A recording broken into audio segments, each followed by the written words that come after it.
What's up, you guys? It's your girl, Daysha E. And this your boy, Dante. And we are back with another great episode of Culture or Clickbait, where we take the hottest headlines in music, sports, and entertainment, and we determine whether it's for the culture or simply just for clicks. I left my bell. You say that every time. But I actually had it this time when I left it, so I had to improvise. Insane. We'll take it for sure. Dante. Day. I missed you, low-key. I missed you too, and it's only been, what, 5 days, 7 days? Yeah, honestly, it's giving. You're obsessed with me, that's what it's giving. Boy, not too, not too much. You look forward to seeing me every week. I like you just a little bit. Boy, oh my God. Okay, so we're coming off of Valentine's Day. How was your Valentine's Day? My Valentine's Day was actually pretty cool. I ain't really do much, but it was cool. Yeah, same. I ain't do nothing either. I just kind of chilled. Just took my time at the house and vibed I got a out. question though. What? How do you feel about it? For real, for real. Let's have an honest conversation right now, y'all. How does you feel about Valentine's Day? So I want to do a poll. So I would say that I think Valentine's Day is just like a day of love, right? I think that it is supposed to be something where you spend quality time with your people of choice, whether that's friends, family, a spouse, those people where it's complicated, whomever you choose. But I think that us as women, we have hyped up Valentine's Day so much that it has turned into like a competition thing. Mm-hmm. Of who can outdo the other people, or if your person doesn't do it up for you that particular day, then maybe they don't love you like that. And that part is a big question mark for me, but I think it's about quality time, just spending quality time with people that you love. Okay, so I'm glad you say you feel like it's like a day to spend quality time, because that's how I feel personally. Now, my thoughts about the holiday itself, I think it's a holiday for like married people and real couples, like couples that's been locked in for years, because I'll tell you why. So a homegirl of mine over the weekend called me a Valentine's Day Grinch. And I felt so offended by that. But I'm not a Grinch. I just truly feel like the holiday is overhyped, and there should not be this one day out of the year that you judge how I really feel about you. I could have did everything right all year just because I don't put emphasis on Valentine's Day. All of a sudden, I'm a bad guy. Yeah. I care more about birthdays than Christmas personally. I'm happy you do, because I do too. I feel like the birthday is more sentimental because it's all about you. Yeah. It's your day. So I would rather show out on your day. Yeah, no, I feel that. I really do. I think us as women, we kind of got the game messed up, and the guys need love too. Like, give the guys some love on Valentine's Day. I surveyed about 5 or 6 guys, and everybody said the same thing. Valentine's Day is just another day. We got to take care of y'all year round. So, I mean, I feel it, and I understand it, and appreciate y'all. Boom. Now that for the culture. Now, while we're speaking about what's for the culture and what's not for the culture, Drake and Partynextdoor put out an album this weekend. They did. Some sexy songs for you. Mm-hmm. Money sign. Gra. Like gra. Uh-huh. I miss you. Yeah. I'm talking to you, baby. Now, it's mixed reviews about this particular album here because it's supposed to be a Party and Drake album, but it feels more like a Drake situation more than we hear Party. No, I agree. So when I listened to the album, I was like, well, there's a lot of Drake on here. Party is definitely underrepresented on the album. And Party is the something sexy. But I also feel like, well, maybe that was like a part of the agreement. It was kind of like, so a few people said, and I know Charlamagne and T-Pain, a few of them have all said, like they felt like this was just a bunch of throwaway songs. I don't disagree there, right? I do feel like all the songs do feel like they just kind of said, hey, I got these records, hey, you got these records, we ain't doing nothing with them. Let's put them out on an album. Cool, perfect. I think in that moment, it was really about just showcasing Drake back on the music scene, not so much Party. I think it was just a good thing to match them together, and it could be some business behind it, we don't know. you know? Yeah. But I feel like that it was really a play more so. It definitely was a play, for sure. It was a play. The album was released by a third party. Mm-hmm. No pun intended on party, you know? But, and like you said, Drake took the lead of majority of the album. So it just kind of seemed like, I ain't gonna hold y'all, a little light skin of them to stand behind Party's name to release the project, but for the project to be more of Drake, it just gave, I wanna get back out there. I just don't wanna get back out there on my face for y'all to overly critique me. So I'm gonna step out here with my homeboy. I guess he needed moral support or something to kind of get back out there, which I don't understand why, because Drake is Drake. Well, it's just like you just said. He felt like he did need moral support. And, you know, this is us, you know, putting our opinion into it, right? Just speculating. You know, Drake is coming off one of the biggest losses in hip-hop history. And that's nothing against Drake, because I'm a Drake fan. You win some, you lose some. Right. But you live. So he coming off of this big loss. I mean, what perfect way to come back other than saying, you know what, I'm gonna just release this with my homeboy, and we're gonna put it like it's something fun, almost like mixtape era. We just throw out songs, and we don't put no real, quote unquote, intent behind it. Yeah. So that way people don't judge it harshly. I get that. Something else that I could speculate is, like you said, they kind of went back to like a mixtape vibe.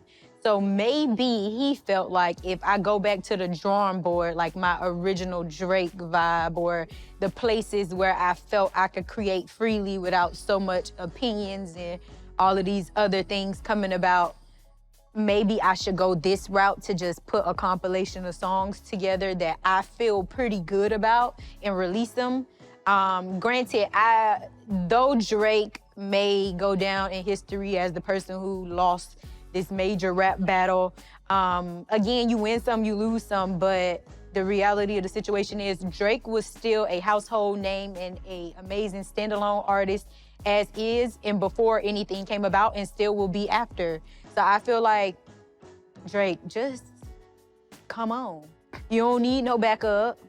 You don't need your friend to come swing first and then you will take the lower end. Like, no, just step.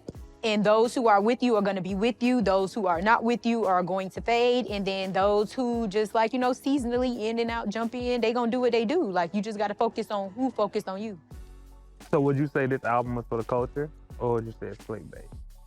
Ooh, I miss you. I'm gonna say that this album was clickbait.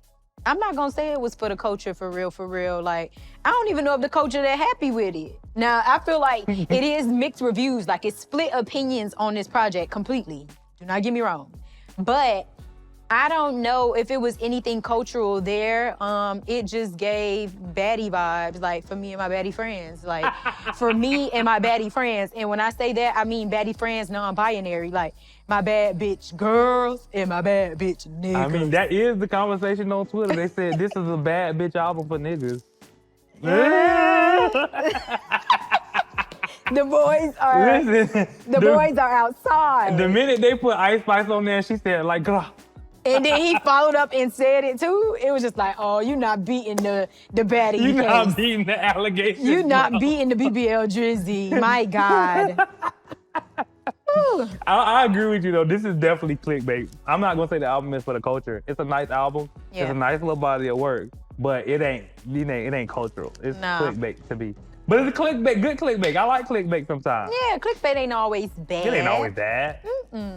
Now, Dante, while we are on the topic of things that is a little clickbaity, but also slightly cultural, Reginae Carter spoke up about all of the controversy of people having things to say about her dad performing on SNL's 50th anniversary. Now, Lil Wayne performed on SNL, and he gave a nice little medley of all of his songs. Not all, but a nice mashup. And I don't see what the problem is with Wayne's performance. I think that it was good. I think it was true to who Lil Wayne is. And like his daughter said, my dad gets on stage and he is himself. He has fun with his music and he has fun with his performances.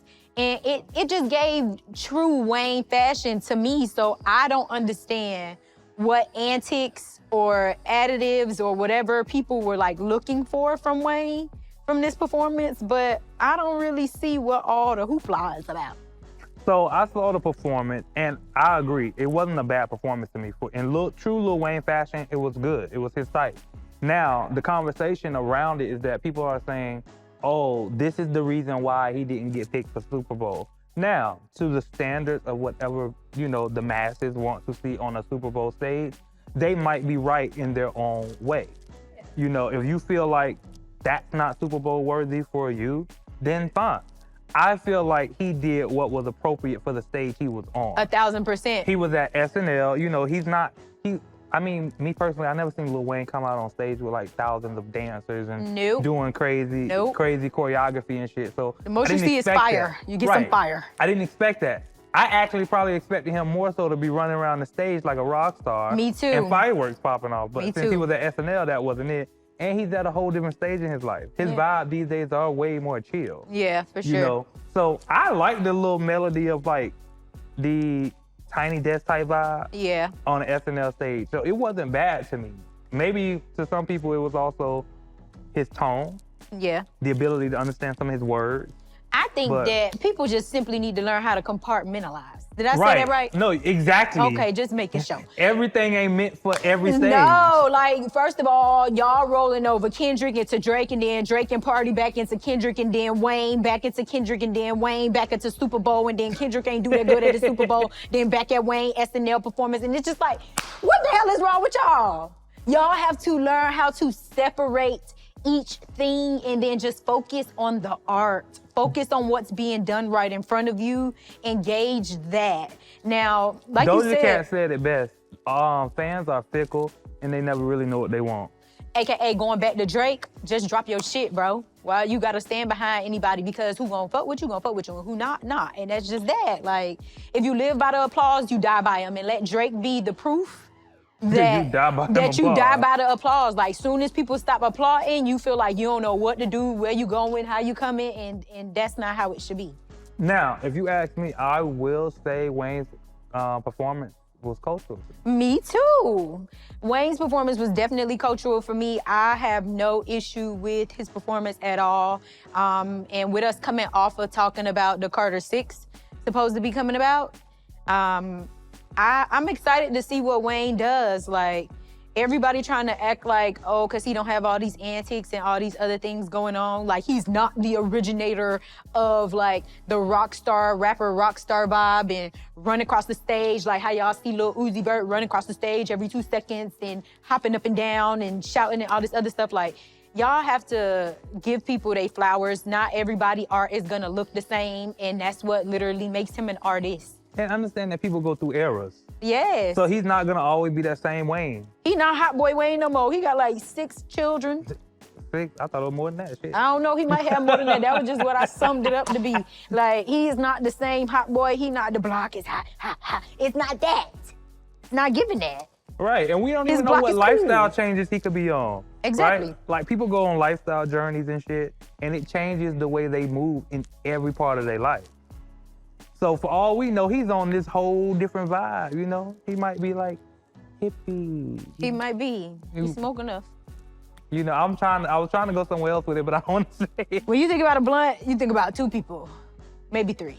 Lil Wayne, Snoop Dogg, and Wiz Khalifa. They ain't never beating that. Pretty much, yeah. They're never beating that.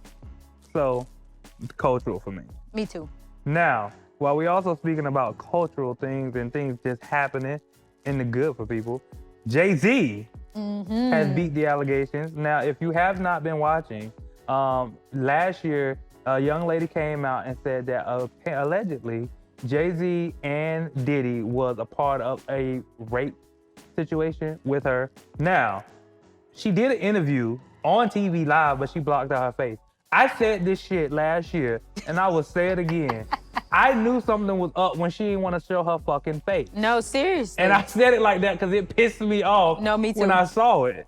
Like, you get on live TV, and of course we say, oh, the victim don't want to show their face, blah, blah, blah, blah, blah. they should have their right. You're right, they should have their rights. But her story also was inconsistent as hell. Nobody could prove anything. And now look where we are. Yeah. Case thrown out. Y'all did all that hooping and hollering over nothing when we should have just did what we said in the beginning and waited till all the facts were shown. For sure. I'm so happy that the case was thrown out because it's just one of those things where in this particular climate of the industry, some of this stuff gotta truly be aired out for the foolishness that it is, because a lot of the time, I think people don't think about how you can position yourself to be in certain situations or put yourself in uncertain or uncomfortable places. And I think that everybody just has to be mindful and take heed from the people that are like Jay-Z all the way to the people that are like this young lady who claimed X, Y, and Z happened. Like, y'all stop trying to come up on people, like, and just find something to do with yourself in your life. Like, it makes zero sense at this point. Now, to anybody who's truly a victim, my heart goes out to you, and I hope that you receive justice. But best believe, like anything else, these cases are a weed out process. They're case by case, and we have to wait for certain facts to be presented in order to directly place blame on somebody. And the sad part is, all of that takes away from the real victim. For sure. And that's half the problem, because people getting up your line because they think it's cool. You know, everybody was coming at Diddy at the time, so it made sense for them to hop in and just say something. Yeah. And then y'all brought Jay-Z in it because, you know, conveniently Jay-Z name came up in another allegation, which was not true. So it was like, it made sense for her to do what she did. Yeah. And now look at you. Look at you. Yeah, well, good thing we never saw her face. That's why she didn't want to show her face, because she knew she was freaking lying. Yeah. Now, Dante, something else is going on with Jay-Z. Jay-Z is countersuing Tony Bugsy. As he should. That's a win if you ask me. That's for the culture. It's definitely because for the culture. My dog lost $20 million in contracts because of y'all. Yep, not only that, you got emotional distress that it caused on him, his family, his children, and all of this came about around the time that Lion King came out. Right, they trying to enjoy the freaking premiere. Like right after the premiere or like right before, either right after, right before, or the week of. But either way, it's just like, go get your money back that they took from you because you deserve that. Like, with residual. People guilty. You're guilty, okay? The people are guilty. Get your coins. You deserve your coins. You deserve all the reparations. That's that word? It's definitely reparations. All right, just making sure y'all working on my vocabulary. But nah, he deserved that because, again, y'all stop coming out with crazy and false stuff with people in general. Like, people have images to withhold, people have businesses, people are fathers, husbands, and vice versa, even for the women. Like, we just have to be mindful. Get back to a place of having some damn shame within yourself for just coming up with shit on the house. And literally, man, just don't come out saying bullshit if it's not true. Please. Please. Please. If you ain't been raped, I know rape victims. It's not fun. Stop trying to make yourself a victim. No, seriously. Like, that's never been cool. Now, while there's things going on in the culture, we also have Gillie, who sat down on Club Shay Shay to have a real conversation. And the reason I extended that real is because this was a true OG to the youngins conversation that needed to be had, that needed to be heard on all levels, regardless of your walk of life. Now, Gillie sat down in this interview and he talked about a little bit of everything, from the person who killed his son all the way to Kodak Black's situation and where he is right now, and them speaking life into him and trying to help him change his ways, even down to some of the final words that King Von shared in the interview as well. But this was an amazing interview. Like, if you have any like OG, like triple OG uncles or anything like that. It's just like sitting in the hood on the block, just listening to your uncle talk and give you some real game. Like, I loved this interview, minus his big hat. No, the hat was freaking funny. But it did give like one of those OG conversations, especially like so when I was watching it, what hit for me was when he was talking about the brunch, the Rock Nation brunch. And he was like, he was basically talking about why he don't go to the brunch.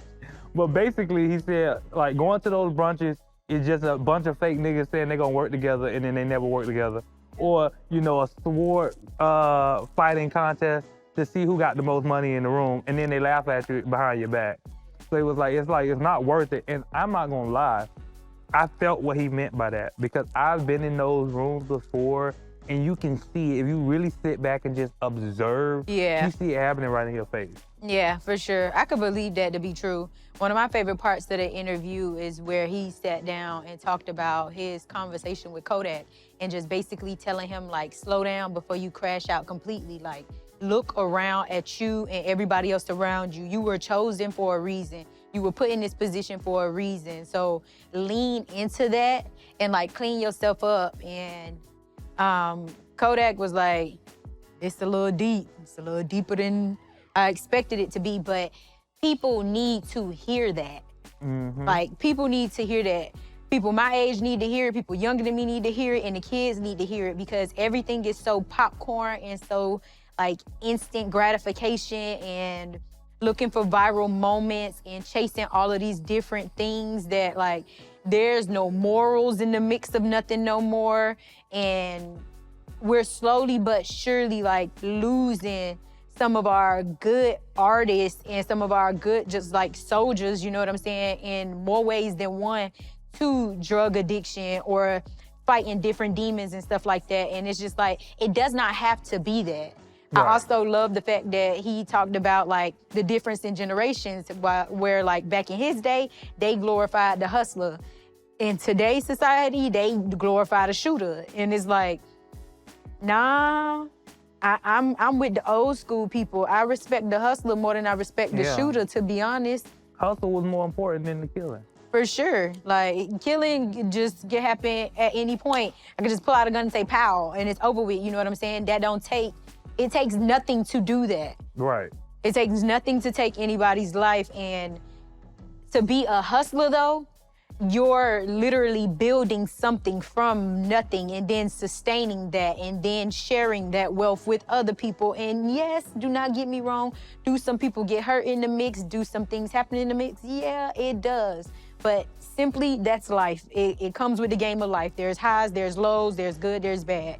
And adversity builds character. That's my favorite thing to tell everybody. But the people needed to hear Gillie. Mm-hmm. They did. I love when they sit down and talk to Gillie and Wallow. Like, they just always have energy. Gillie and Wallow for me has always been for the culture though. Anything that they did. Me too. I've been locked into them since the beginning. I agree. Now, while we're on the subject, Wendy Williams. Wendy. My girl Wendy was spotted in a hotel room. Was that a hotel? Yeah, no, I think, was that a hotel or is that where they're keeping her? That's where they're keeping her. They keep her. They're holding that lady hostage in there. She said she like, get me out of here. I'm good, y'all. No, I'm good. For real. Oh, Wendy. I think that's sad. Yeah, it's very sad. Now, if y'all don't know the background behind this, Wendy Williams recently had an interview with TMZ that was shot through a window of a building. I don't think it was an apartment. It's where she's staying now. And when Wendy was abusing alcohol, she had to go under a guardianship, which was taken over by her son. And throughout that process, her son was mishandling some of her business and also stealing funds from her. And from that point, the courts took over her guardianship. So now Wendy is basically like inmate of the state right now. Honestly, that's really the best way to describe it. Lord, she said she went outside twice. That's insane. Like, you could literally see the emotion on her silhouette in her face. in that TMZ interview. And it's just so sad because I do feel like she's coming to, right? She did state that her condition is better now that she is sober. And I do think that certain things that are caused by alcohol can be reversed if you take care of yourself properly. And I feel like slowly but surely we started to see Wendy kind of coming back too. But this interview showed that she is a lot more of herself now than she has been in the past like year or so that we've seen her. This interview definitely showed that she's aware. Oh, is she? She's aware of what's happening, so we can't sit and act like she doesn't know what's going on. She's incompetent and can't kind of make sense of things. Nah, she's literally aware that I'm okay, I'm starting to do better. But these motherfuckers got me trapped in this bitch. Yeah, that's basically what she said. That's basically what she said. And I feel so bad for her, right? Because I understand how some of this process had to happen, right? She needed to be sat down and she needed to sober up and work on just being okay with her and her own skin and everything without using any other substance to help her be that way. It just sucks though that now she's in a situation where she genuinely don't have any control. Y'all think that we own these bodies that we're in. You think you own your home that you live in. You think you own the land, but you really don't own none of this stuff. I can just imagine how it feels just for somebody to tell me what I can and cannot do. And then I it's don't the even court. like that on a regular day. And then it's the court. I don't even know y'all. I barely listen to my mama and daddy. Now you want me to listen to the court?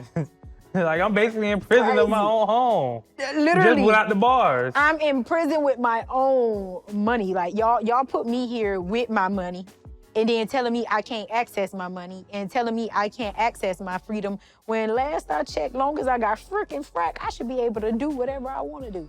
But that is not how it works. If you ask me, so with this situation, I can't really say it's clickbait. I can't even really say it's cultural. I just think it's information, yes. But there's no real clickbait substance to it for me because I don't want to say, so you know how like a lot of clickbait situations are very negative, right? Mm-hmm. Or if they're not negative, they seem like they're done for hype and attention. Yeah. I don't think that this situation is for attention. If you want to call it clickbait, maybe it's a sense to like blow the horn. Yeah. In a way, but it's not negative to me. But it's also not cultural. You see, I would say that this is a cultural discussion happening around Wendy's situation because going back to Gillie and going back to him telling Kodak to get yourself together before you crash out. This is just proof of just because you tapped into X amount of dollars don't mean that you can buy yourself out of some of the things that could just simply happen in life. And people have to understand that though it's very heavy to carry certain things on your back. And yes, you were given all of these different responsibilities and all of these great things. It comes with a great cost as well. So you have to make sure that you are being mindful of like substance abuse or like your mental health and all of these different things because the industry is a tough place to be. It's a tough place to maneuver. And I can only imagine being a Wendy Williams who did trending topics and talked about people like dogs, you know what I'm saying, as part of her resume to build who she is. That's probably why people lack so much empathy when it comes to her situation. But the reality of it is, you have to make sure you are in order. You're talking about everybody and everything that's happening around. You have so much judgment to pass on everybody else, but you're not taking care of you. And when you don't take care of you, you put yourself in these type of positions right here. But see, even with her doing her job, people have to also remember that's her job. So when she leaves the news station, when she leaves the radio station, that persona is gone. She's a regular person. But when she comes to work, she do what she get paid to do. Yeah. Which is put y'all business in the street. Yeah, I mean, y'all put it out here. She just put it. She just report the news. You are news. That's it. She just did the math. But yeah, I think that it's a cultural discussion to have for sure because take care of yourself. Right. So also, singer Tems. Yes. She is now the first-born African woman to have her own MLS team. I know that's or to right. be part owner in one. Yeah, kudos to you, Tems. Love me, Shay Shay. Yes, period. It was him that did it. Come on, Dante. You're right. Now, she is also accompanying Issa Rae, who is also one of the part owners of the team as well. Mm-hmm. That's good to see. I actually love this, though. I love black power, black, the black dollar. Yeah, black everything. Black, what we said last episode, we were rooting for everything black. Yep, everything black, blackity black. And black, blickety black. I know that's right. This is amazing for Tems, though, because, again, with her being African, we all know that football, aka soccer, is something that is really within their culture. So I think that this is great for her, and I think that this is something cultural for her as well. And then just being like the first African woman to do this. Yeah. It's just like, come on, for y'all setting the tone in Black History Month. Like, I'm so here for it. Now, while we're talking about things that's happening in Black History Month, I have something that I'm not the happiest to report on. And Dante, there is a family that has had over 600 acres for over 100 years within their family that is trying to be taken from them for a railroad company to build a railroad through their land, which is insane. Now, this is happening in Sparta, Georgia. And like I said, this land has been within this family for 100 years. And allegedly, or not even allegedly, the courts, back to the courts. Telling us what we can and cannot do The with our courts shit. gave the railroad company permission to build on this Black family's land. Guess what? If they build on my land, they're gonna pay me. Every time a fucking train ride through this bitch. Y'all ain't building a fuck thing on my land. That's what I got to say. I think that is foolishness. This is pure foolishness. Like, do you not understand how long 100 years is? That's older than half of us in the room. Do you not understand how hard that family probably has worked to keep up that land? Do you know how many people probably died on that land? How many of their family members they probably buried there? It's just so much history and like rich history there that this is so disheartening. Like, there's no morality nowhere on the face of this earth. I think it's insane right now. I think the morality only doesn't exist when it comes to us and others like us. Obviously. Now, this family is still trying to fight to keep their land, and they definitely let it be known that they will fight to the very end for it. And at this point, y'all tell me how y'all want me to help. Because I'm here for them keeping their land. You going to fight? Would I? Baby, I done been some places. I done marched to the Capitol. I done laid in the middle of the street. My mama almost had a heart attack. I done been in the newspaper for being on strike for stuff, and I was this close to joining the Tallahassee Black Panther Party. Come on now. I was this close, I'm telling y'all. NCAA. I was this close. I was supposed to be an activist in my past life. Ready for war, militant minded. I should have been young soldier. You Hello. supposed to finish the rest. Hello. Cause no, y'all got to rumble about this land, I'm not gonna lie. Cause that's just ridiculous. And it's extremely disheartening. Now, I would say that this right here is a conversation for the culture. This is definitely a cultural conversation. Like, what can we do? What petitions can we sign? How many signatures do we need? How many people do we need going inside of these government offices and court offices to get some type of bill or levy, or I don't even know what word to use, but something has to give. I mean, it's a sad, disheartening conversation. I can't say the least. I honestly think when in a situation like this, the only thing that we can do really is stand together and actually make some noise about it. Because the sad part is you see it in the news today and it's gone tomorrow. Yeah. And then once it's gone, nobody's else talking about it again. So it's like the family is still suffering. You know, their life is still moving and they're still having that challenge. This is something that when we talk about having a cultural conversation about, constantly update the public on what's happening. You know, bring it back into the public forefront. Actually send help. Send people to help them. Send the right advocacy groups. Yeah. You know, whatever. Different Send them resources. Because without that, you know, Sparta, Georgia, that's like a small little town in Georgia. Yeah. So they probably don't even have a lot of resources that they can lean into. Yeah, it ending up on the Shade Room and on Spiritual Word and all of these different places is probably the most coverage that they probably gotten on this whole situation since it happened. And honestly, we could be late to the party. It can be a little too late. Who even knows? But I don't know. Now in music, we have Mr. Marvin Sapp, who dropped an album called If I Was an R&B Singer. And let's just say, I'm here for it, Mr. Sapp. Dante. I mean, I'm here for it, especially because I got a little history, son. Yes. Did y'all know Marvin Sapp was an R&B singer? So, clarity, okay? Marvin Sapp was a part of a gospel group that had a R&B feel called The Commissioned. So they were actually one of the first groups to introduce a whole R&B like feel to gospel music to begin with. And let's be clear, there are some like mixed reviews in reference to Marvin Sapp and choosing to do this R&B album, but I want to say this and I want to say it loud.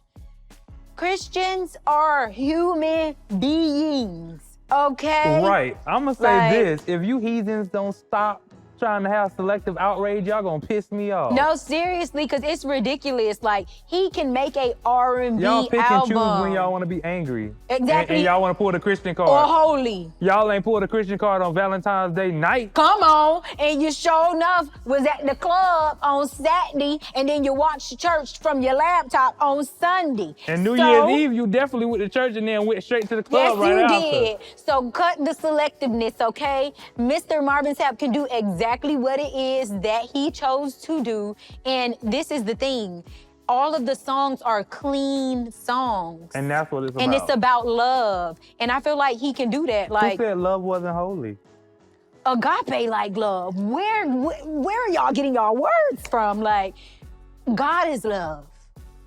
Shoot. And I mean, I'll say it like this. He's not the only artist to have done it. Now, it seems like as though they just put him on a pedestal because of who he is. Yeah. So let's be clear. Fantasia has crossed over R&B and gospel. Yes. Ruben Studdard has done the same. Yes. Kelly Price has done the same. Yep. Like, there's a lot of artists that have done both, and we're not even gonna say secular music. Michelle they Williams. Have both done R&B style type music, and then they've all done gospel. Because Michelle definitely was catering to you, but when Jesus said yes, nobody couldn't say no. Right. She did. That's why I was like, what is wrong with y'all? Like, y'all just let Beyonce cross over into country. Right. So what's wrong? I'm waiting on Beyonce to come with a gospel. So what's wrong? I just feel like, again, people just need something to complain about, but we not finna complain about this, not here and not right now. Thank you. I'm here for it. If Marvin Sapp was an R&B singer, I would listen. Me too.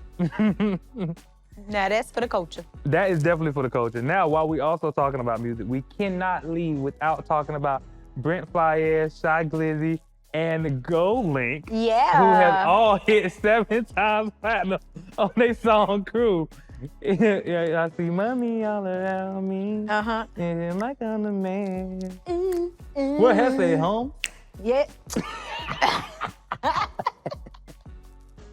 Listen, that was one of them songs that had everybody, I think, in the chokehold when it came out. Not only is it 7 times platinum, but they're this close to going diamond with this record as long as we keep streaming and listening and running it up for them.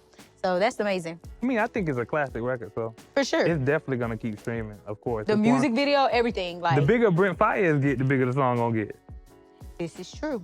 So Daysha, while we're on the topic of music, we cannot move on without talking about the fact that OutKast have been nominated for the Rock and Roll Hall of Fame. Yes. Come on, OutKast, 1 and 1 1. I love it. Rightfully so. Slightly long overdue. Very overdue. But they definitely deserve this. I think that it's gonna be theirs. It deserves to be theirs. I mean, I feel like this. We've had some of our greats to be put into the Rock and Roll Hall of Fame. I feel like it's their time, right? And now I haven't seen all the nominees yet to know everybody else who's nominated right next to them. I don't even care. But I feel like just hearing their name in that topic makes them the next runner-up. I mean, me personally, you know, and that's just my personal opinion.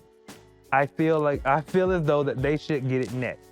And I said it because they got too many classic hits we all know and love, so.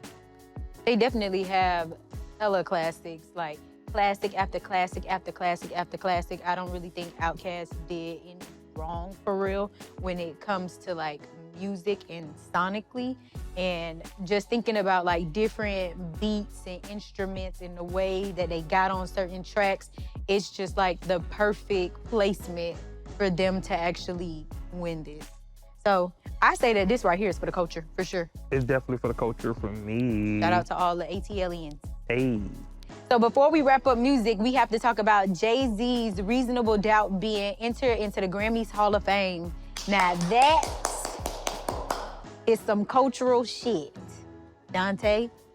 I mean, so Reasonable Doubt is an album of mine that I do like, of Jay-Z, plus The Blueprint, of course, but we're gonna get to The Blueprint at some point. So good job for Jay-Z with Reasonable Doubt. Now, you know they do have a TV show that actually is named after it, that they actually use the track in the song. I did know the show part. I didn't necessarily pay attention to the fact that they was using his tracks. That part I didn't, but that's dope and explains every reason why this particular album deserves this. But Jay-Z is like an all-time great. Like, it's like an OutKast situation, like, finally. Finally. Yep, and this is good to talk about Jay-Z in this light with our previous stories that we was talking about as well. Like, there's multiple things to celebrate. He's gonna celebrate him getting his coins back because y'all gotta run it, and then he's gonna celebrate this album being put in the Grammy Hall of Fame. And he's also probably still celebrating his wife taking home Album of the Year. So Right. The Carter household, everything is fine over there. The kids wear crowns over there and everything is all right. I like the fact that he has all the good stuff going on around his name right now. When just like late last year, it seemed like a lot of negative press that was trying to infiltrate. A black man Right, down. trying to bring him down. But now it's like, we're already, 3 times a day, we done talked about Jay-Z in a great light. For sure. One time for Jay-Z! And the Carter family. That was another great episode of Culture or Clickbait. I am your boy Dante. And I'm your girl, Daysha. And y'all know what we do here. We take the hottest topics in sports, music, and entertainment, and we decide If it's for the culture, or simply just for clicks. That's my click for today. y'all, And we out. run it back. Run me my money.